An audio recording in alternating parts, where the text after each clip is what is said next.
Hello, and welcome back, everybody, to another episode of What's Your Next, the show that gives you the confidence to say yes to business ownership. I'm Stacey Riska, your lifestyle and franchise matchmaker, here to help you do what you love and love what you do. Today's episode is about something that a lot of people feel, but they don't really say it out loud. Many of you watching and listening, you might have a great job. It's stable, respectable, even safe. But sometimes, even if that job may be good, there's a quiet voice inside asking you for something more, something that gives you more meaning, more impact, and more control. Welcome to What's Your Next. This is the go-to podcast for aspiring business owners who want to get to the next level, escape the rat race, and give their middle finger to the corporate 9-to-5. If you want financial freedom, work-life balance, and the business of your dreams, you're in the right place. Dave and Stacey Riska, husband-wife franchising duo, openly share their successes, failures, and lessons learned in franchising, business ownership, and working with your spouse.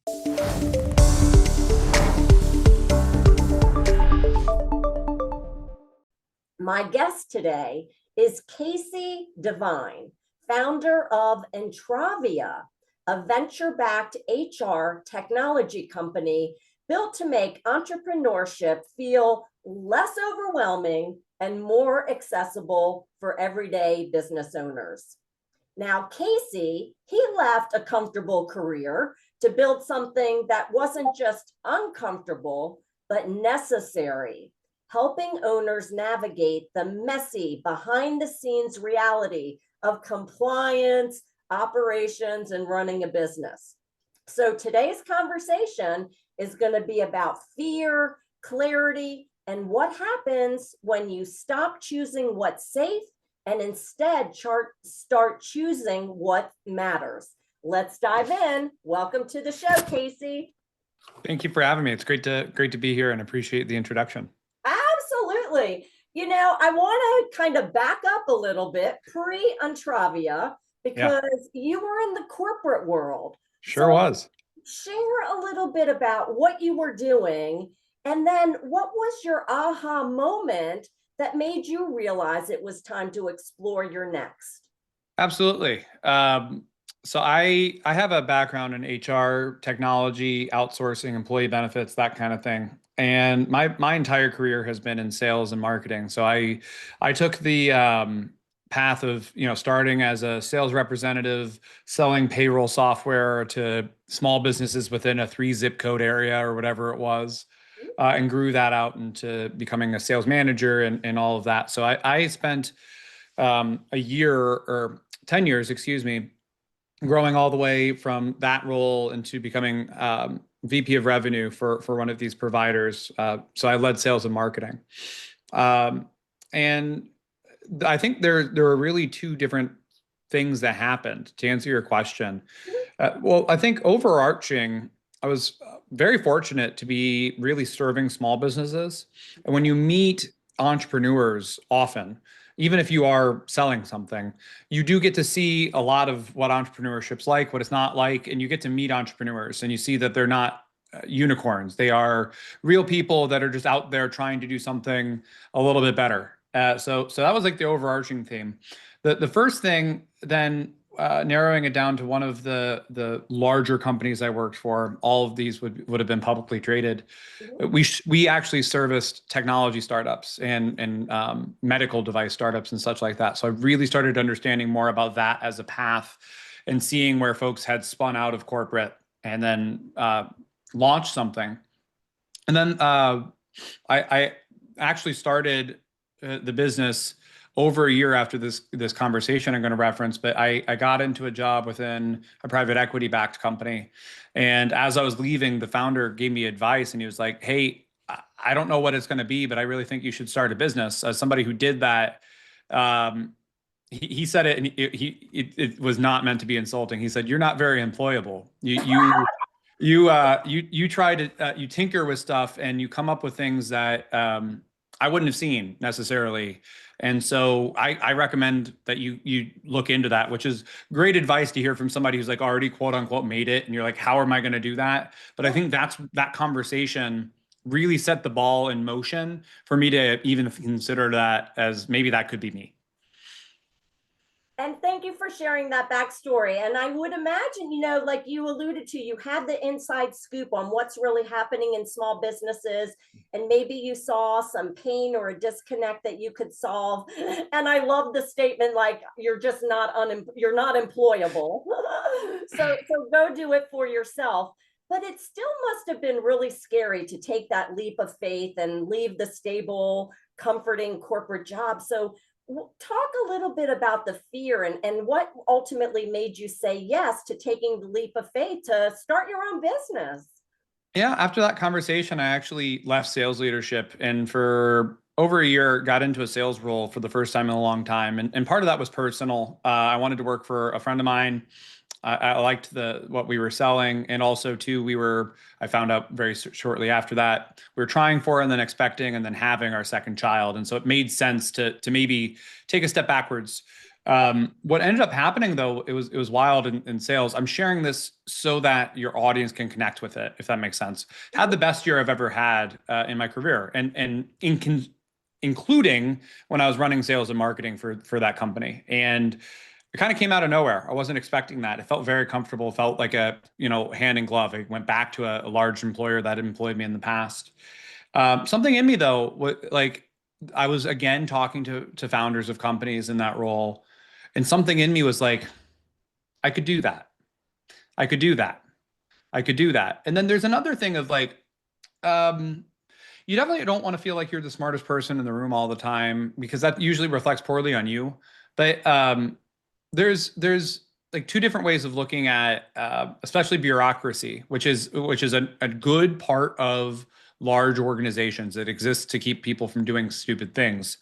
If that starts frustrating you after a while, maybe there's something to do with it, but maybe it's just you.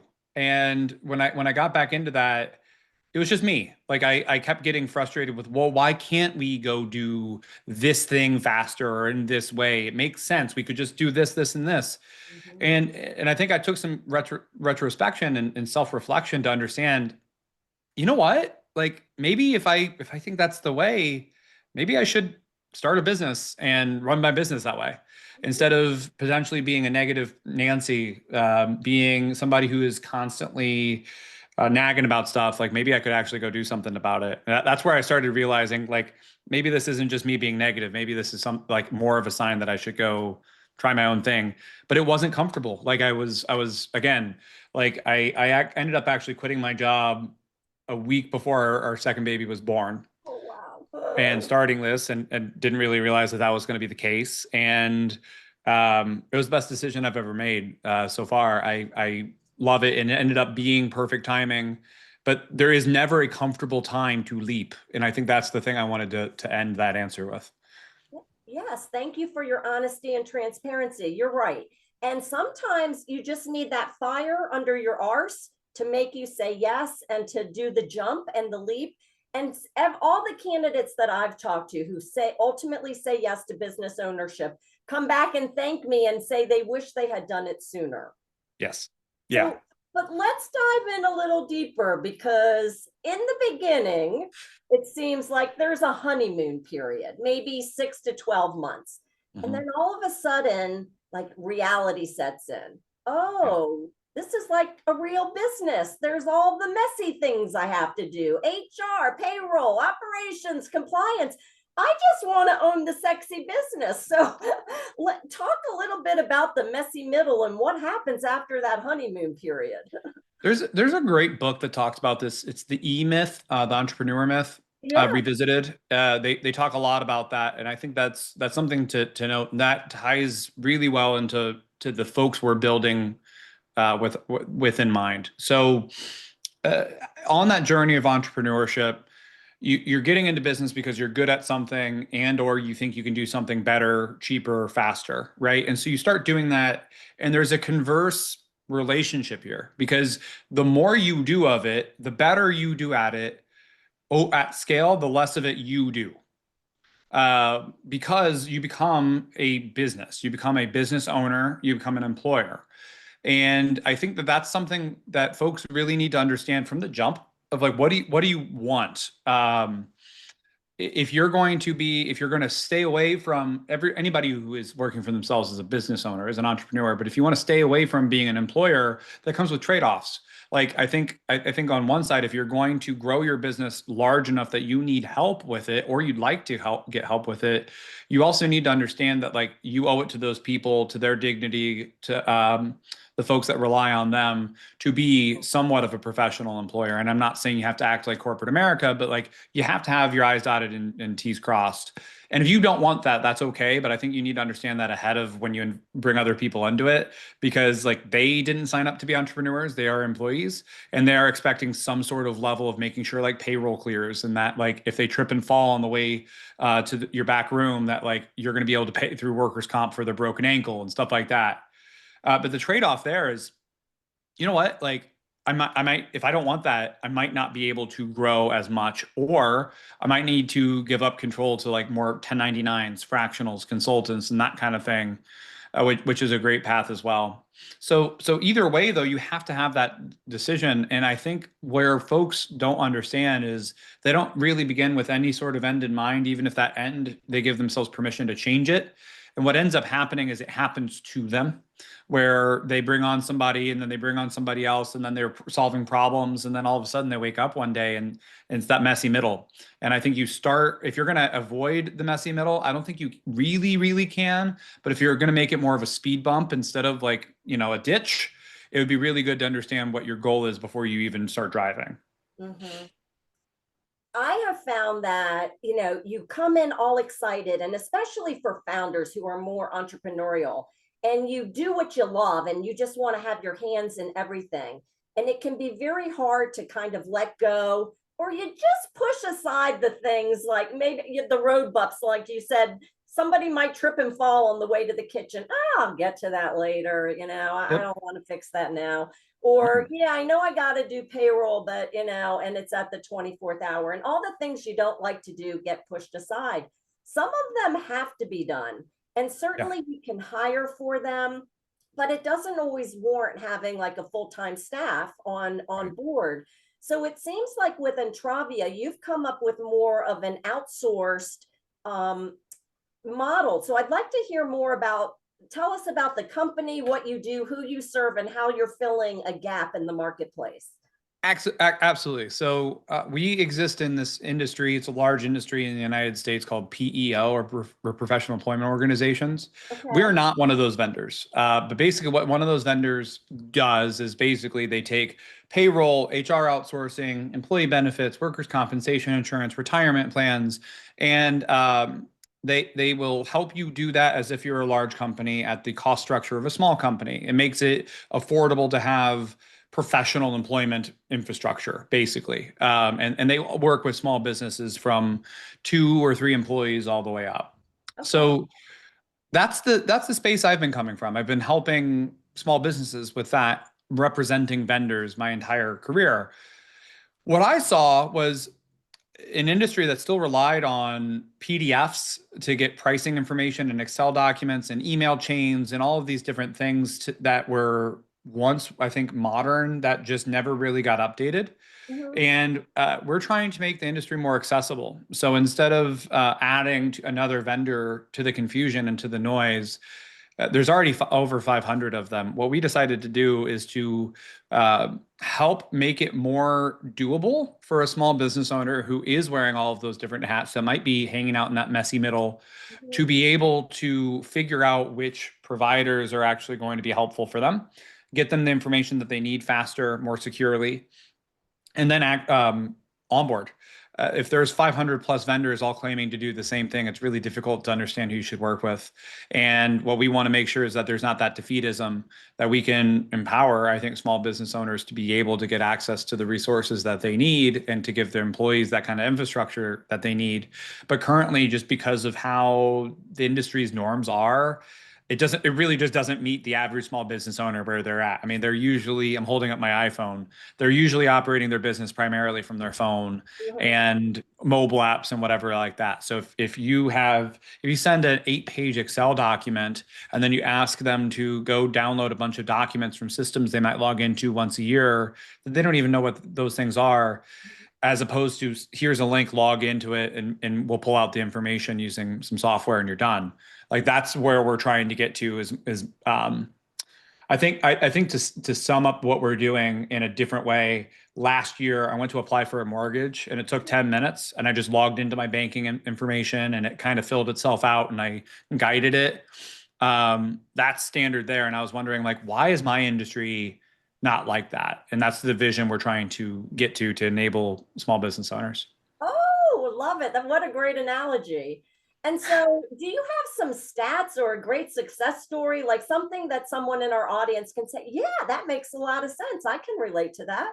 Yeah, so I've got a couple of different things. I get why it's frustrating, and then what happens when it's fixed. So, current state today is if you're going to go evaluate, you're a small business owner, you're going to evaluate one of those vendors, you're going to try to solve these problems. Up to half of those shopping processes actually never produce pricing.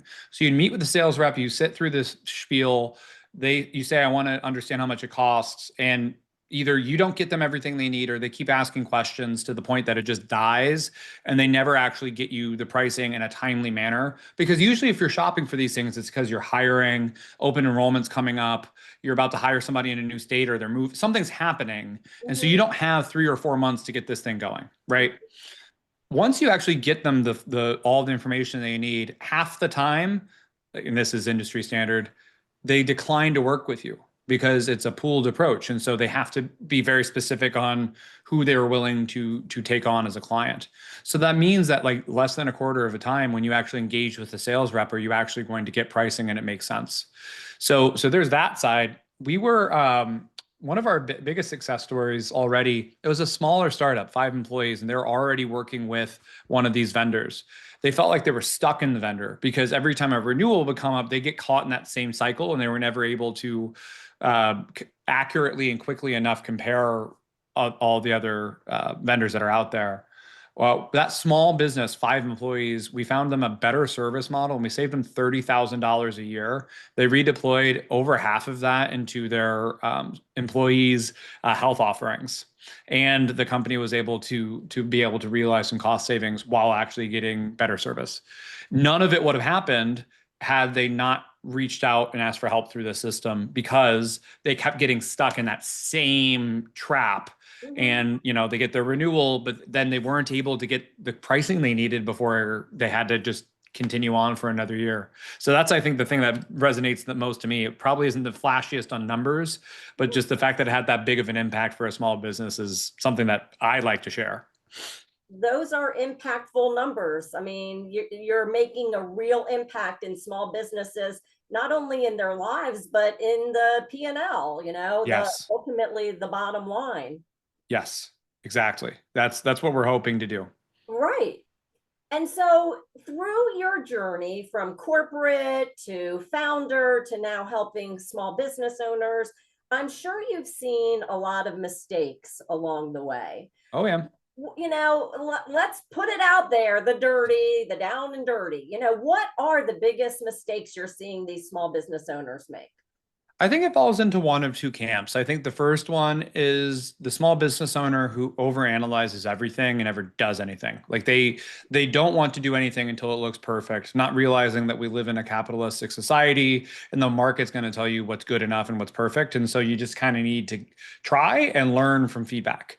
I think that's the first mistake. And they want like a professional email. They want like instant messaging. They want like ability with their customers, their website and web presence and all their social media needs to be perfect before they even launch, like all of these things. And it's like, that's not how it works. Like you're Yeah. comparing yourself against brands that have been doing this, even small businesses for a long time. And like, you need to get there. The other thing I see is the exact opposite. It's reckless. They're flying completely by the seat of their pants and they're not able to do what they say they're going to do. And I think it's the same mistake, which is like over indexing one way or another. I think you can solve either way, whether it's through us or not, by like working with a good professional. And that might look like a mentor, that might look like a CPA in your town or an attorney or event. Like who is it going to be that's going to at least kind of make sure that you're checking yourself a little bit and you're not like sitting on things and you're also not necessarily stretching yourself too thin. That's where I think it is. If I had to sum it up of both of those things, you have to ask for help with somebody who isn't you, because you're going to argue with yourself every day and you're going to win. And I think it would be helpful to see another perspective of it, whether you do it or not. That's not you. Yeah. Well, it's very clear, Kasey. You've learned so much from transitioning from corporate to entrepreneurial, to business owner, and now you're helping others, duplicate and be able to use the systems you've put in place. What would you say it's a mindset, or what is it that gives you that ability to change from corporate to business owner mindset? You know, I think it's just giving yourself permission to do it. Like I think anybody who's in business, unless you're a complete psychopath, it probably deals with like imposter syndrome at Right, some point, and right. also thinks they're a little bit too cool at some point too. And I think it's just giving yourself permission to be human. Like this is the first time anybody's done XYZ.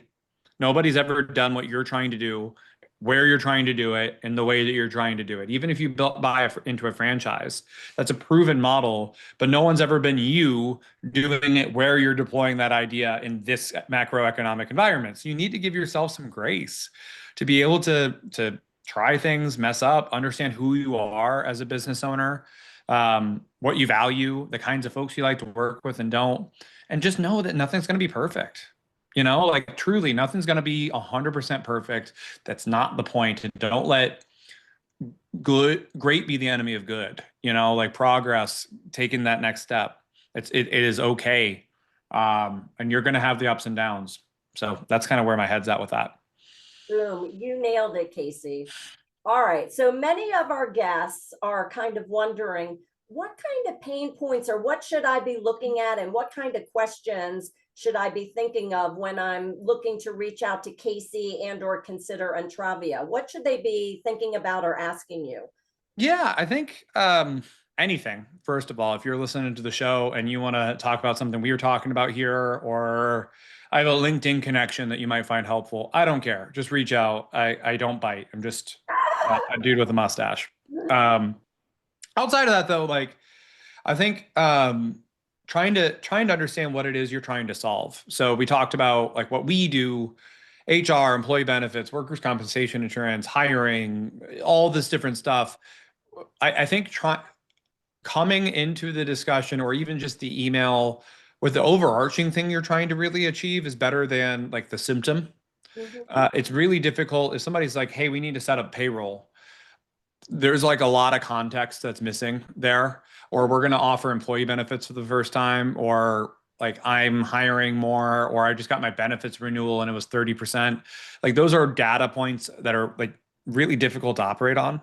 Like where it's like, I'll talk to you, I'll help you, but it always gets into this is my first employee, and that person represents X for my company, or we're trying to do this whatever it is, like helping me understand what's going on in the business would be really helpful. But any of those are good reasons to reach out. If you have anything related to back office stuff, I don't touch accounting. I'm not, that's not us. But employment related stuff, that's a good enough a reason to reach out. Kasey, you've been an open book, and I am confident that people are going to be reaching out to you just for a conversation and to applaud you for how open and transparent you've been. How can people get in touch with you? Best way, so two different ways. Number one, if you want to look up Entravia, ENTRAVIA.co, not .com.co, because somebody had .com. And if you're listening to this and you have my .com, call me. I want to buy it. Right. And then outside of that, LinkedIn, my name, Kasey, is spelled with a K. I'm most active there. And if you request me, I'll probably get back to you within a day. Awesome. All right. So there you have it. Kasey's contact information. Reach out to him. if you're thinking of going into business, if you're currently in business, if you're stuck in the messy middle, Kasey is an incredible resource. And Kasey, I want to thank you for coming on the show. But before we end today's session, I have a question for you. Since you've been down so many journeys and paths, it's an incredible story. But I have to ask, since the name of the show is What's Your Next? What is your next? Yeah, you know what? I think right now we're probably looking to raise additional capital. That's seems to be where like we have early validation for our business, and we're looking to get that next round to be able to capture some of the demand that's been coming in. Congrats. Look forward to continuing to follow your journey and wish you lots of success. Appreciate it, Stacey. Thanks for having me on. Absolutely. Thank you, everybody, for joining us today on another episode of What's Your Next? And we'll catch you next time. Bye-bye.